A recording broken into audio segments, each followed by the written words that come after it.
Hey there, I wanted to share a little bit about a book that I've started reading.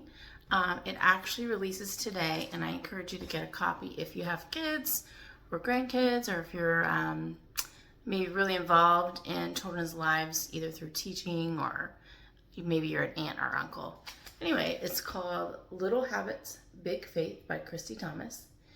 And one of the things I like about it is it's got short chapters, but they're really easy things to apply to help your kids grow in their own faith. From what I've seen, a lot of books that are meant to help parents pass along their faith.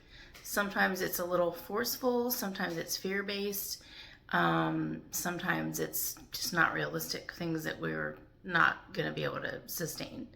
And also maybe not fitting into everyday life, but this one's different. So that's why I'm promoting it. Let me share a little bit about why it's different.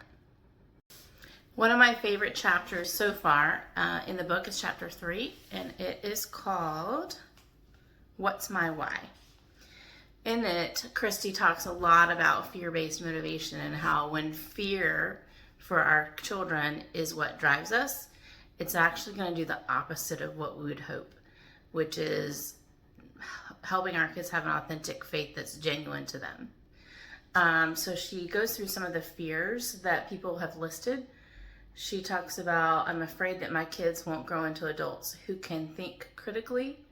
I'm afraid they won't be able to answer questions about what they believe. I'm afraid my child will choose a path that will break my heart. I'm afraid they won't choose Christ. I'm afraid my kids will get into some bad things without a solid moral foundation. So she goes on and talks about the fears that parents have related to their kids. And then she talks about this.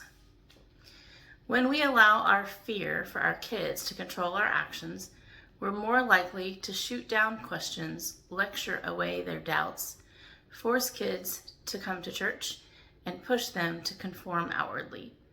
When we do these things because we're desperate to get faith to stick, they put us on the fast track to driving our children away from God. And then she goes into praying about and learning about what your true why can be and how you can deal with your own fear in your heart to effect lasting change in your own life first. And then that will naturally spill over into your kids' lives.